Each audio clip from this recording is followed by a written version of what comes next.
aconchegados nos braços do nosso Pai, aquele que nos trouxe para, em descanso, mais uma vez, ouvir a sua voz, a sua direção. Gostaria de convidar todas as crianças a estarem aqui na frente. Também de chamar o pastor Jackson, que é quem vai nos conduzir na palavra de Deus nessa manhã.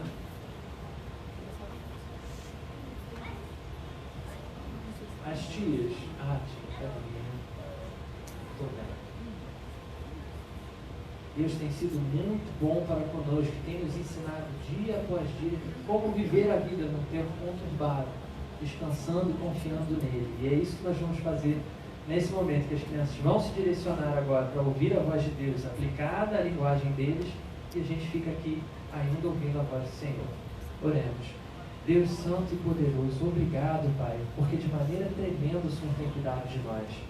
Obrigado pela oportunidade de estar na tua casa nessa manhã.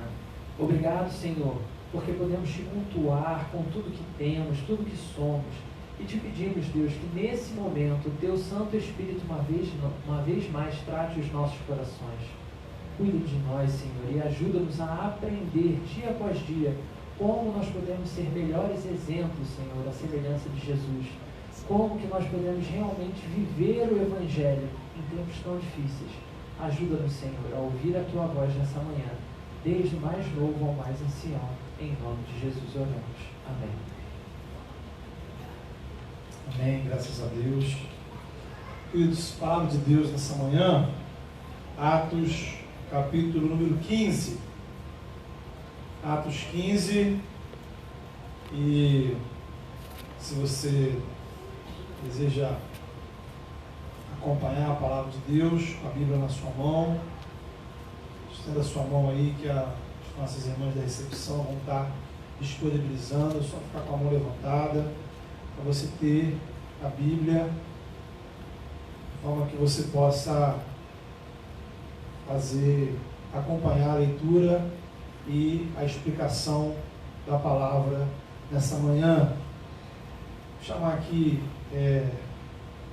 à frente a nossa irmã Thaísa. Thaísa vai ler aí o capítulo 15, do versículo 1 ao versículo 21.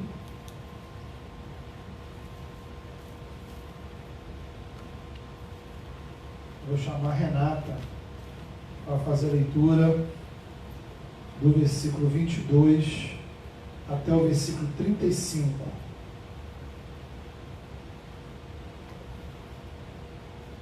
Então, Atos 15, do 1 ao 21 com a Thaísa e do 22 ao 35 com a Renata. Acompanhe a leitura da palavra aí na sua Bíblia.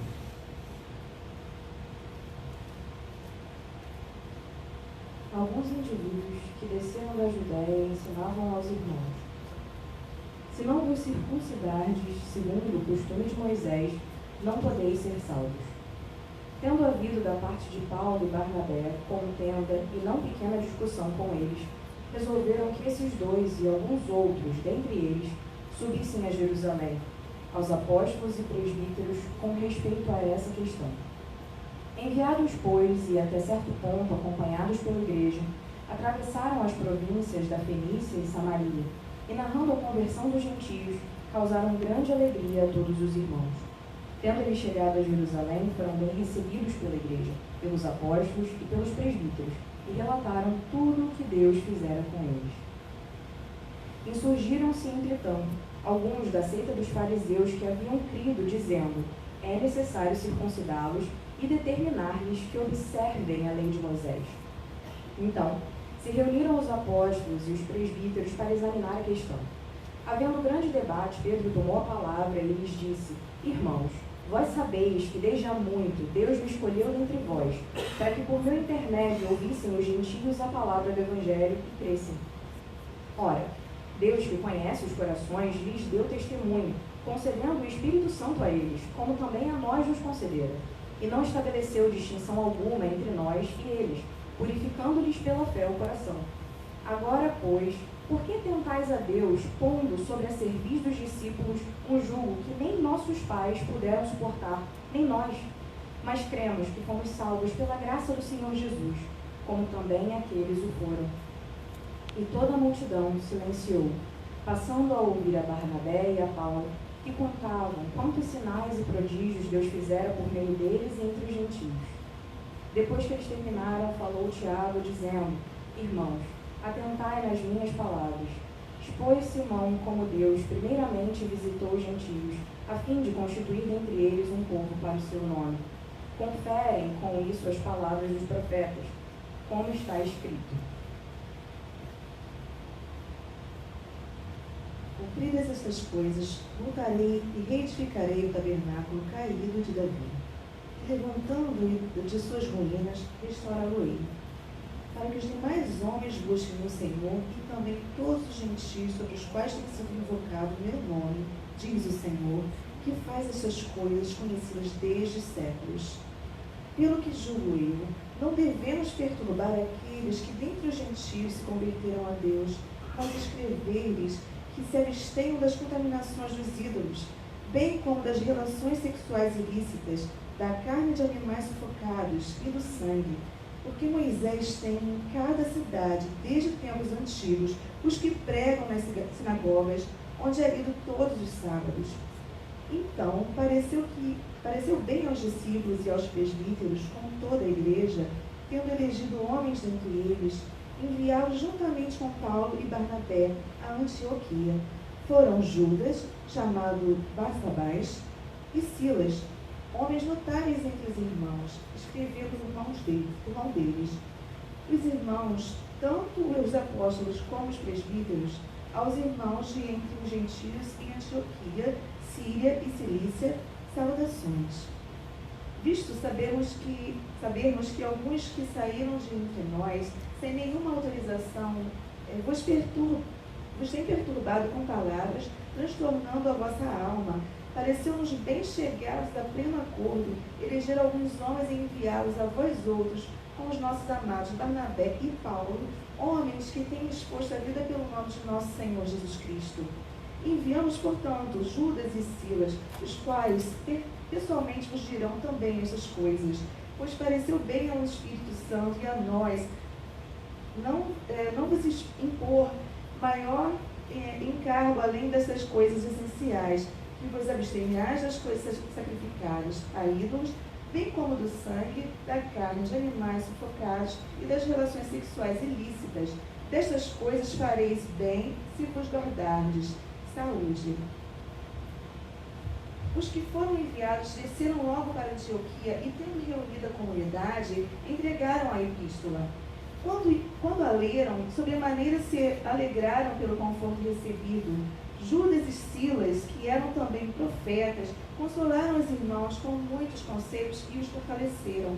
Tendo-se demorado ali por algum tempo, os irmãos os deixaram voltar em paz aos que os enviaram. Mas pareceu bem a Silas permanecer ali. Paulo e Barnabé demoraram-se em Antioquia, ensinando e pregando, com muitos outros, a palavra do Senhor. Amém, queridos.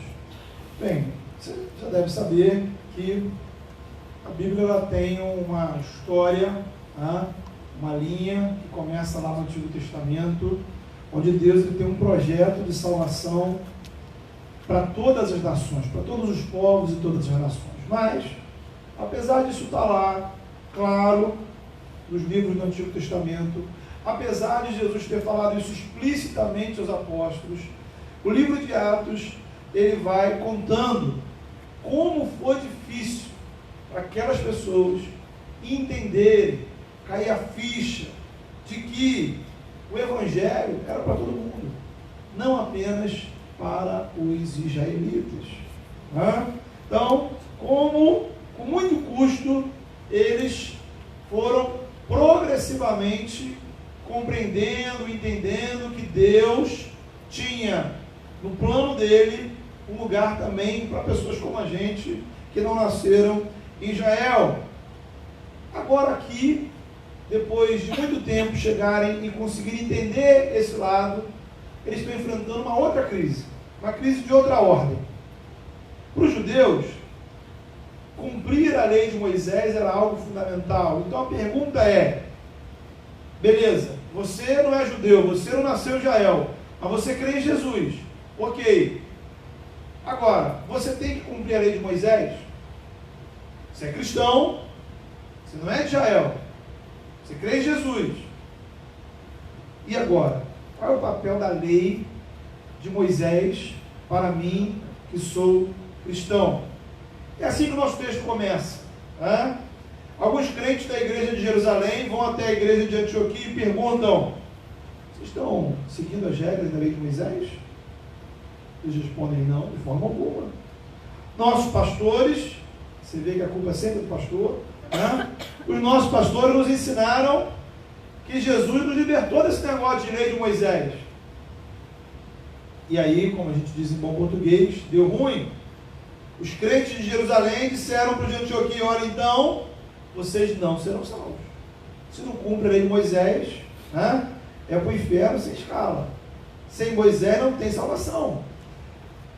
Isso chega aos ouvidos de Barnabé e Paulo, e eles começam então a discutir, diz o texto, ferozmente com esses crentes judeus de Jerusalém. Então, confusão se instalou. Né? Como é que crente resolve confusão? Né? Como é que crente lida com confusão? Brigando, xingando, discutindo nas redes sociais? Não. Crente bíblico senta para conversar. Né? Os bíblicos.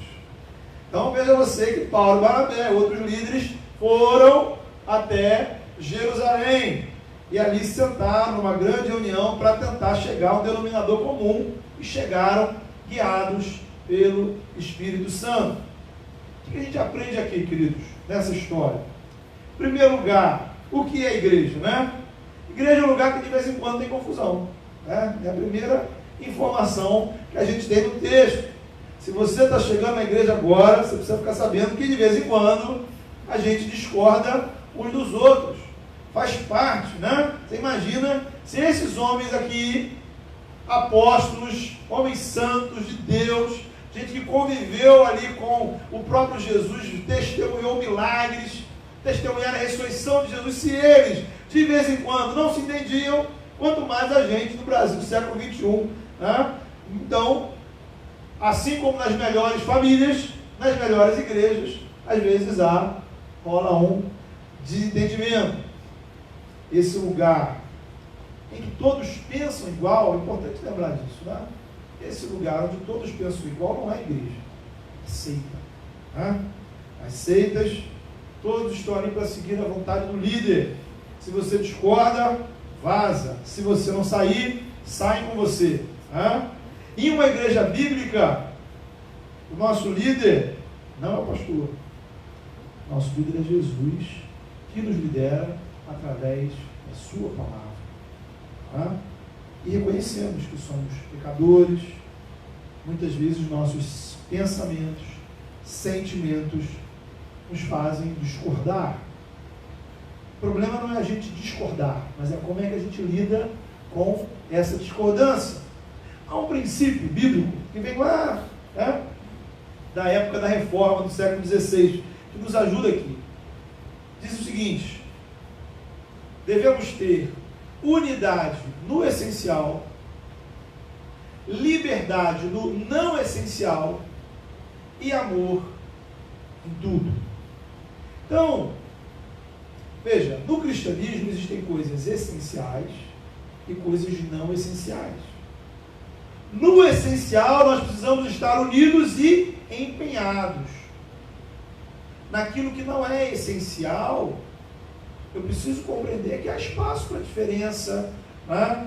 Liberdade de opinião. Agora, se somos cristãos, nascidos de novo, salvos por Cristo, concordando ou discordando de você, o que vai guiar a nossa conversa? O amor. Então, unidade no essencial, liberdade no não essencial, amor em tudo. Nosso problema, queridos, é que nessa prova a gente, em geral, tira zero. Né? Temos 3 questões, nas 3 você errou. Porque você gasta tempo demais discutindo, gastando energia no que não é essencial. A gente briga por aquilo que não é central para o reino de Deus. Ao mesmo tempo, como a gente esgota a nossa energia no que não é essencial, a gente não se empenha naquilo que é central e fundamental para o reino e para a nossa vida com Deus. Nas palavras proverbiais de Jesus Cristo, coamos o mosquito e deixamos passar o camelo. Infelizmente tem crente especialista em discutir mosquito, mas deixa os camelos montarem acampamento na vida. E às vezes esse mosquito nem é o da dengue, né? Se fosse. E o pior de tudo, não é o amor ao próximo que move o nosso coração, nossas atitudes, nossas palavras, nossas postagens. Isto é, nesta matéria, neste quesito, estamos em recuperação, próximos a sermos reprovados. Então, encare essa pregação como uma aula de revisão para o que vai cair na prova, nas próximas avaliações, né? E essa prova quem vai dar vai ser o Senhor, não sou eu, graças a Deus. Então, a nossa primeira tarefa, queridos, é entender o que é essencial. O que é essencial? O que é fundamental, central para eu ser cristão? Qual é a parte central, fundamental, disso que a gente chama de cristianismo? E essa parte central, essencial, está no Evangelho.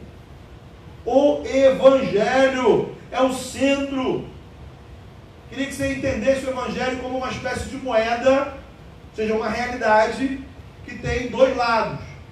Então, você não tem como separar um lado do outro, né? A moeda, para ser moeda, ela tem que ter dois lados. Então, o Evangelho, ele tem dois lados de uma única realidade. De um lado, o Evangelho mostra a realidade do ser humano. No outro lado, o Evangelho mostra o que Deus faz diante desta realidade. Ok? Então, de um lado, o que a gente tem? Nós, criados por Deus, somos criação do Senhor, mas nos rebelamos contra o nosso Criador. Resultado, estamos agora sob o domínio do pecado, debaixo da condenação de Deus, sofrendo as consequências de estarmos separados pelo Senhor. Então, queridos, o Evangelho confronta você com esta realidade, mostra você no espelho. O Evangelho é o espelho onde a gente olha e vê exatamente quem nós somos, afetados pelo pecado. Há algo muito errado em nossa vida e você sozinho não consegue consertar. O Evangelho te desafia a reconhecer esse seu estado de condenação, de necessidade.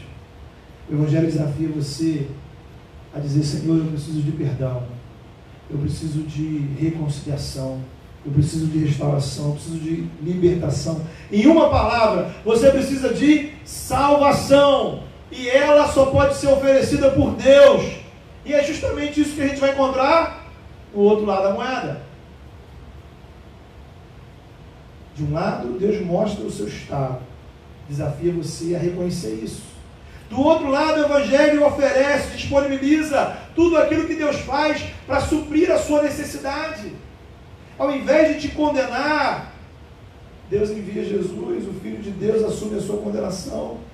Ele morreu na cruz, isso tem a ver com você. Jesus ressuscitou dos mortos, está vivo, isso tem a ver comigo. Porque pela cruz e ressurreição, Jesus vence o pecado, vence a morte, vence o mal, vence o mundo, para que hoje qualquer pessoa como você e eu, se entregarmos nossa vida a Ele, confiarmos no que Jesus fez por nós, cremos e confessarmos Ele como nosso Senhor e Salvador, possamos assim receber, através da nossa fé, tudo o que Deus tem para a nossa vida. Ou seja, o Evangelho confronta você com a sua realidade, mas ao mesmo tempo mostra que se você crê em Jesus Cristo como seu Senhor e Salvador, você recebe de Deus uma nova vida, libertação, salvação, e você se torna filho de Deus. Agora, naturalmente, o cristianismo ele possui uma série de outras verdades importantíssimas, mas todas as verdades do Evangelho, elas estão conectadas à verdade central, que é o Evangelho. Entende? Então, o Evangelho é como o coração que faz o sangue pulsar, rodar por todas as partes do cristianismo. Então eu posso, por exemplo, entender muito de Bíblia, mas se eu não tiver o Evangelho, eu vou estar distante de Deus. Eu posso entender muito sobre a doutrina da Trindade, ou sobre os sacramentos, o que é batismo, o que é ceia, mas se eu não tiver o Evangelho, são verdades vazias. Você pode perguntar, né? Beleza, mas o que isso tem a ver com esse texto de Atos 15? Tudo. Porque os líderes perceberam que o que estava em jogo naquele momento, estava em discussão, era o centro, era o essencial, era o Evangelho. Eles estavam no terreno daquilo que é muito importante, e qualquer desvio para um lado ou para o outro poderia afetar o futuro, a história de todo o cristianismo. Veja você que o perigo que eles estavam enfrentando era o perigo de ir além do Evangelho nas exigências aos cristãos. Isto é, se eu pergunto para você, olha, o que você precisa fazer para receber a salvação que Deus disponibiliza na cruz? A pergunta é, a fé em Jesus basta? A fé em Jesus é suficiente? Ou é preciso de mais alguma coisa? Para aqueles crentes judeus, a fé em Jesus não bastava. Não era suficiente a pessoa crer e confiar em Jesus Cristo.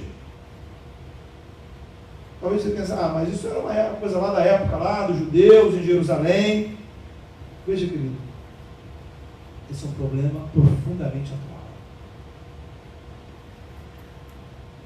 O único tipo de cristianismo que muitas pessoas conhecem é um cristianismo onde, pasmem, o Evangelho não é suficiente.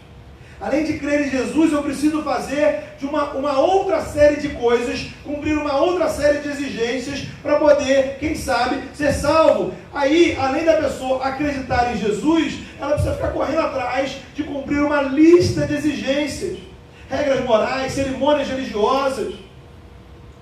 Ela precisa andar na linha, em dia, com todas as obrigações. E senão, ela perde a salvação e vai ficar nas mãos do diabo. Isso não é Evangelho, é religiosidade. Religiosidade opressora. E, infelizmente, esse tipo de cristianismo passa na vida de muitas pessoas.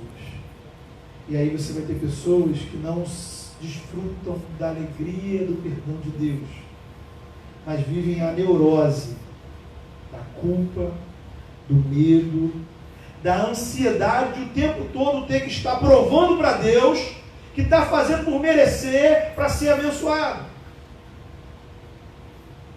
mas sempre se achando muito longe disso. Em contrapartida, o Evangelho revelado na palavra mostra que no Senhor, em Jesus, o amor de Deus lança fora todo o medo. O Evangelho, acabamos de cantar aqui, seguro estou em seus braços. O Evangelho me dá segurança. A carta aos Hebreus é o livro do Novo Testamento que vai dizer isso de forma mais enfática.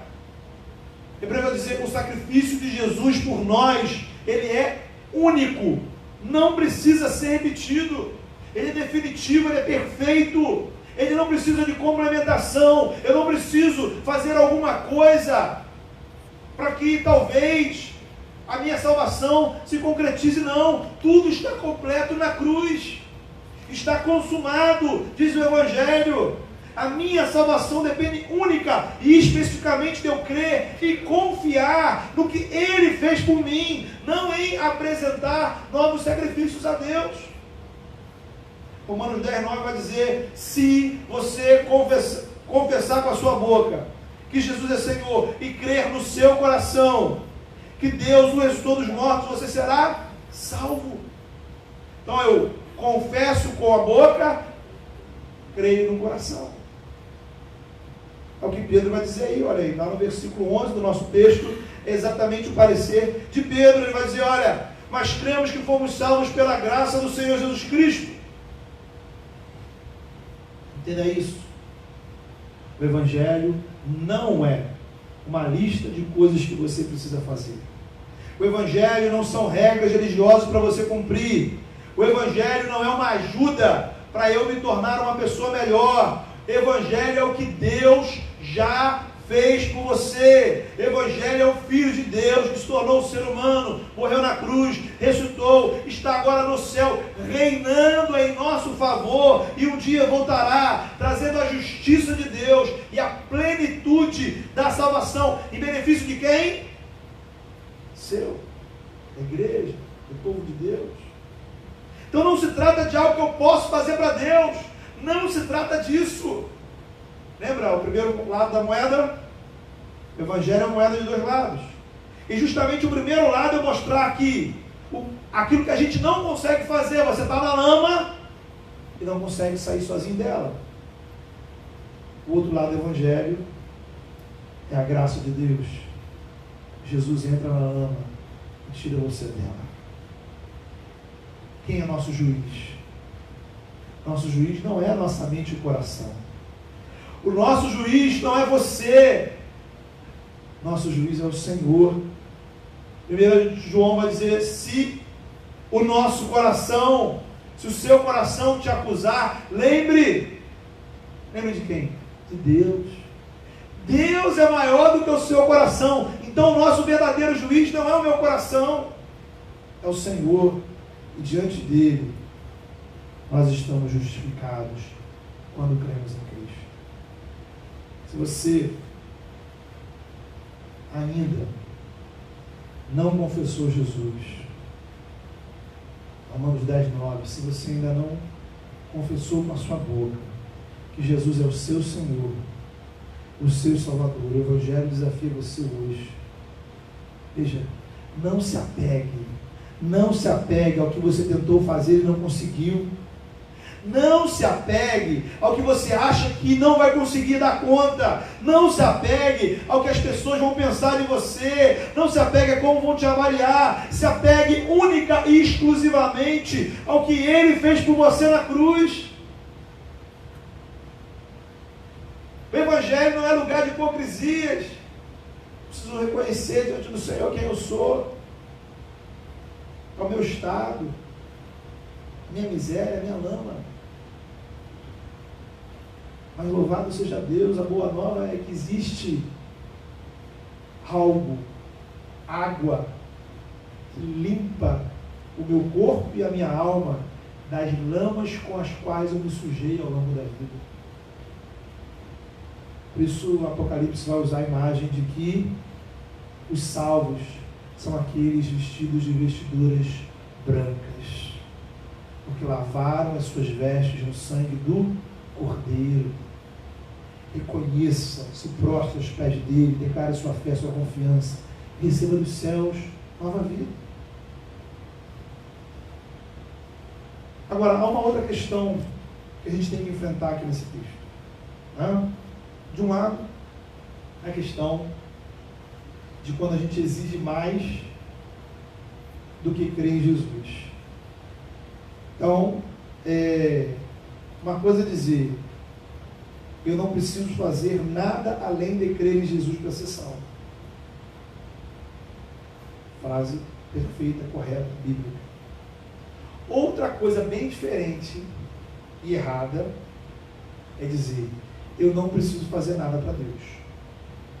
Então, precisa aqui ficar muito claro uma coisa, a salvação é pela graça através da fé, mas a partir do momento que você crê, que você recebe salvação, Deus te aceita como filho, o Espírito Santo inicia em você um processo de mudança, de transformação. Então, há aqui uma outra distorção que precisa ser enfrentada, porque tem pessoas que supostamente acreditam em Deus, acreditam em Jesus, querem o amor de Deus sobre as suas vidas, querem as bênçãos de Deus, eventualmente fazem umas orações, vão à igreja, outros nem isso. É o problema do Evangelho de menos.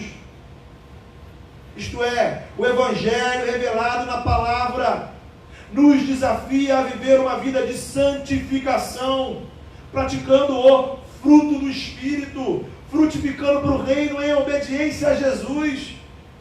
com boas obras que testifiquem a minha fé. Só que, infelizmente, a gente enfrenta um fenômeno no nosso tempo, né? Antigamente era muito comum você ouvir a expressão católico não praticante. Hoje em dia, surgiu a figura do evangélico não praticante. Isso aqui não está na Bíblia, né? A carta de Tiago vai dizer que a fé sem obras é morta. Em outras palavras, ele está dizendo o seguinte, que a fé que não gera obras não é fé. Não existe fé. É uma fé inútil, é uma fé vazia. A fé verdadeira, ela precisa frutificar em obediência ao Senhor, em obras de obediência. Paulo vai dizer em Romanos 12, que agora que Cristo nos alcançou por graça, que somos salvos, ele diz assim, então agora não tem mais sacrifício? Não. Agora a gente não oferece sacrifício de animais. Ninguém precisa ficar trazendo aqui animal para a gente matar para o Senhor. Mas há sacrifício. Qual é o sacrifício? Nosso próprio corpo, nossa vida. Não vos conformeis com este século. Não vos conformeis. Transformai-vos pela renovação da sua mente e apresenteis a Deus o vosso corpo como um sacrifício santo, agradável a Deus. Existe algo a oferecer. Existe algo a ser oferecido.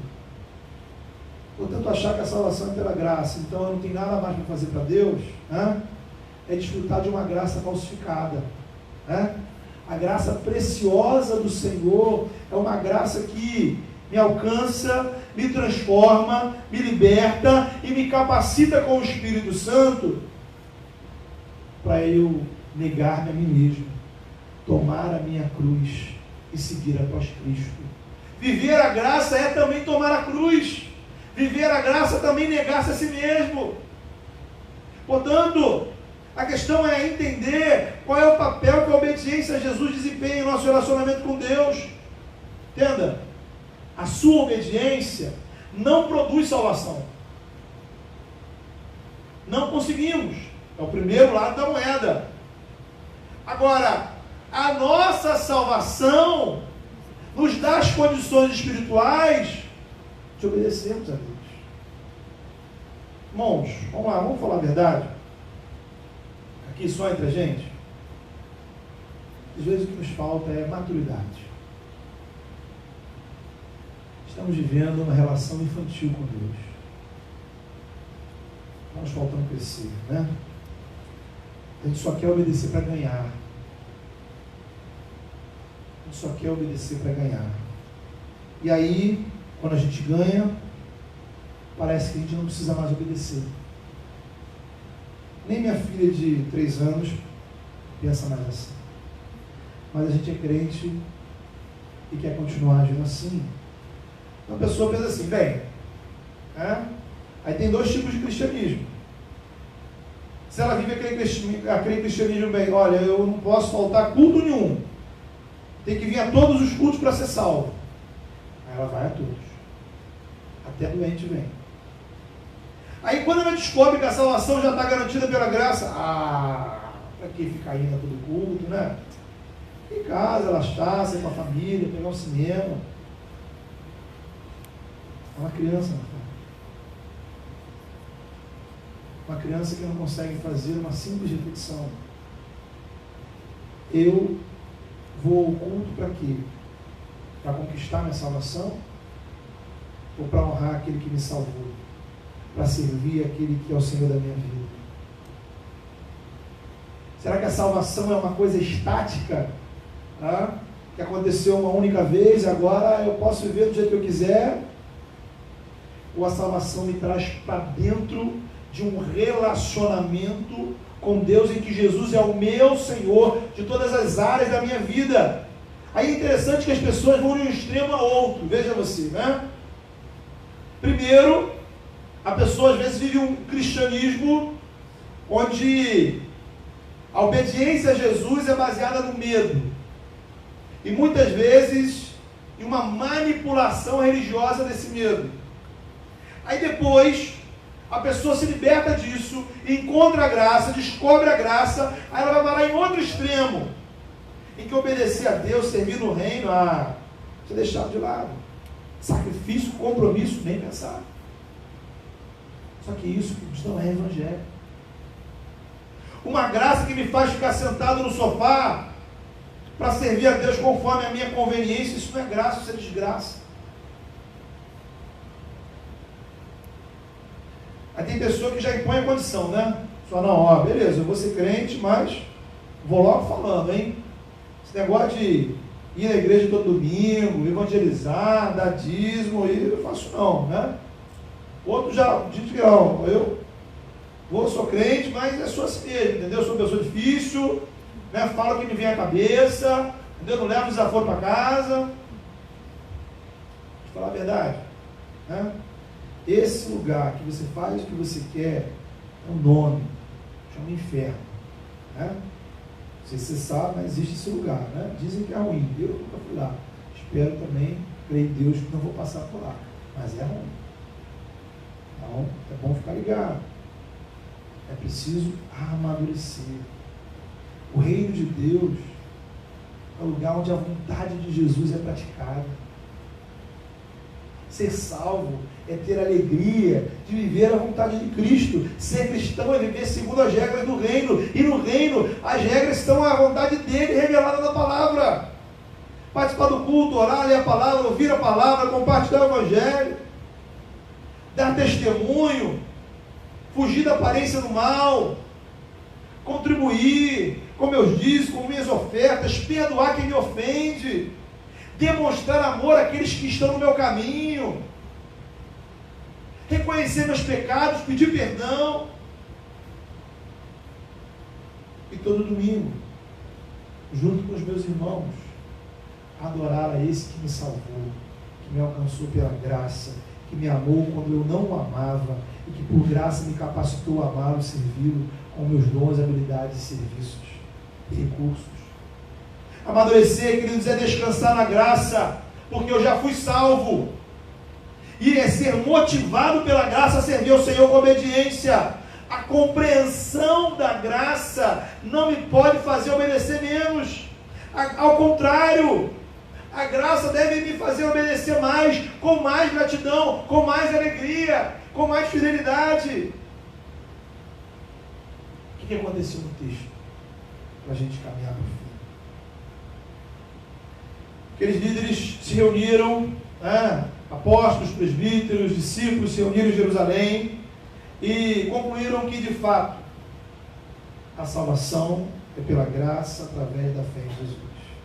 Nada além da fé em Cristo é necessário para a minha salvação. O Evangelho é o essencial. Mas também decidiram que, por amor à comunhão, à fraternidade, os cristãos não judeus poderiam abrir mão de algumas coisas práticas, sabe? Fazer alguns sacrifícios pessoais, deixar de comer certas comidas, por exemplo. Isso tem a ver com salvação? Não. Isso tem a ver com o reino. Viver o reino é abrir mão de coisas não essenciais em favor da igreja, em favor da comunhão, em favor da convivência, pelo amor aos irmãos. Isso é maturidade. Maturidade. Para a gente caminhar junto, eu preciso de abrir mão de algumas coisas por você. E você vai abrir mão de algumas coisas por mim. E nós vamos abrir mão juntos de coisas em favor do reino. Porque o reino é mais importante do que a minha vontade e a sua. Aquela igreja amadureceu. Os estudiosos entendem que o capítulo 15 de Atos, ele marca um momento crucial que muda para sempre a história da igreja. Que naquele dia, a igreja deixou de ser apenas judaica. para ser uma igreja para todos os povos e todas as nações. Querido, quero te convidar a refletir. Será que não é hora de você dar um passo em favor da maturidade? Dar um passo em favor do seu crescimento espiritual? Deixar de ser criança na fé? Sabe? Se posicionar como mulher de Deus, como homem de Deus. Agir não como criança, não como menino na fé, mas como pessoas que amam o Senhor e se sentem amadas, se sabem amadas, se sabem aceitas por Ele. Se você não tem essa experiência ainda, esse também é um tempo. É os dois lados do Evangelho. É você, hoje, nesse dia, nesse lugar, nessa hora, reconhecer quem você é, onde você está, as suas necessidades, se prostrar diante de Cristo, mas crer que Ele tem todas as condições de suprir tudo que no seu coração está vazio. Ele te transforma, Ele te recebe como filho. Deus é Pai. O amor dele por nós é filho. Eu não preciso me esforçar para ser filho. Eu não preciso me esforçar para ser aceito. Ele me aceita como filho, pela graça de Cristo. Não dá para eu ser mais filho ou menos filho. Em Cristo, quando eu creio, eu sou filho. E ponto final. Estou debaixo do amor de Deus. Minha salvação é eterna e garantida, porque eu fui lavado no sangue de Jesus, selado pelo Espírito Santo. Agora, é amadurecer. É entender que eu tenho um Pai, e Ele me chamou a servir, e Ele me chamou a participar, Ele me chamou a me envolver. E como filho nessa casa, eu não vou sempre fazer o que eu quero. É preciso abrir mão. O que tem resultado? Quais são os resultados concretos da graça de Deus na sua vida? Quais são os resultados reais? O que a graça de Deus tem produzido? O que tem sido fruto dessa graça na sua vida e através de você? Feche seus olhos, vamos orar. Coloque sua vida diante do Senhor.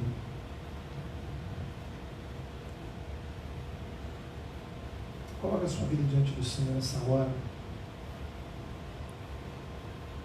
E aquela igreja chegou aquele momento de crise, de dúvida.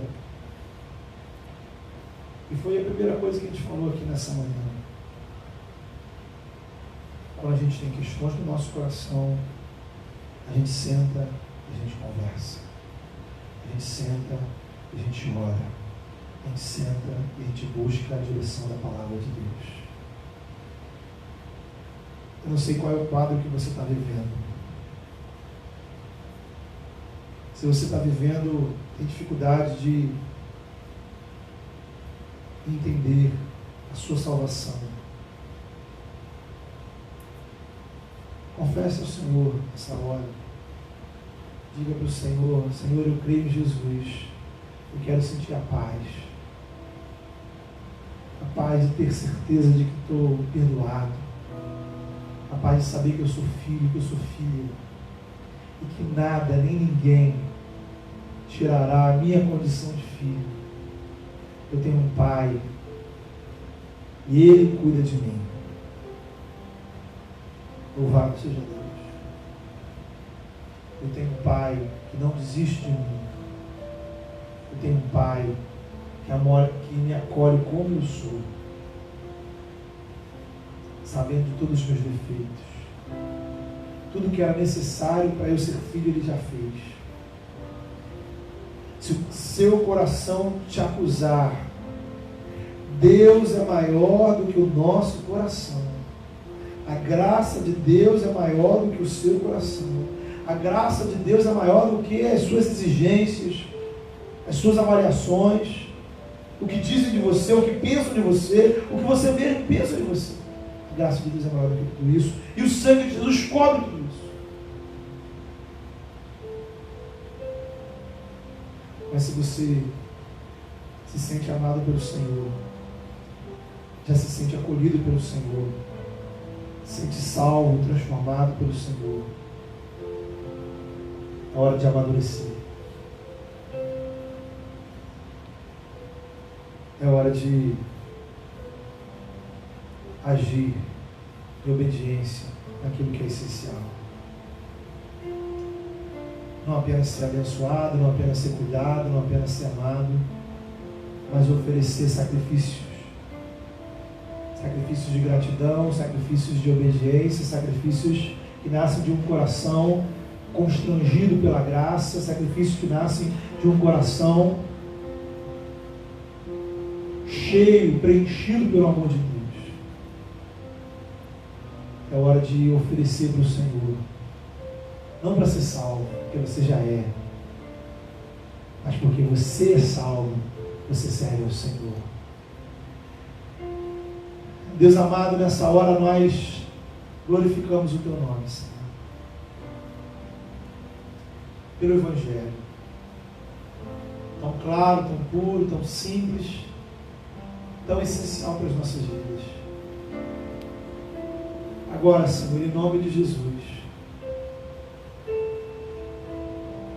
pedimos que o Teu Espírito Santo, ó Pai, o mesmo Espírito Santo que atuou, ó Pai, naquela reunião dos apóstolos ali em Jerusalém, Espírito que atuou, Pai, na inspiração da Tua palavra, venha atuar nas nossas mentes agora, Senhor, nos levando, ó Pai, ao encontro da Tua verdade.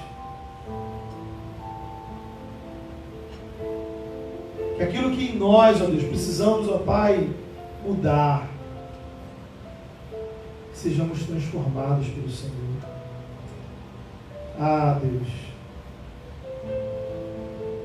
se alguém aqui, Senhor, ouvindo essa palavra, não tem ainda a experiência de ser filho do Senhor, que o Espírito Santo possa levar, Senhor, essa vida ao encontro de Jesus. Que no coração dessa pessoa haja certeza de Jesus como o seu Senhor e Salvador, de que na cruz há perdão para os seus pecados, e que ela possa confessar com seus lábios Jesus como Senhor e Salvador da sua vida. Senhor, se há pessoas aqui, Senhor, que já são filhos do Senhor, mas que têm vivido, Senhor, um cristianismo de medo, de ansiedade, de culpa, ah, Pai, venha nos impactar, venha nos tocar com o Teu amor, como um pai que abraça um filho, Senhor, venha nos abraçar com a Tua graça, venha nos acolher com o Teu amor, nos faz sentir, ó Deus, em todo o nosso ser o Teu cuidado. A gente já sabe, a gente já acredita, mas somos seres humanos, ó Deus, e precisamos, ó Deus, ter a experiência.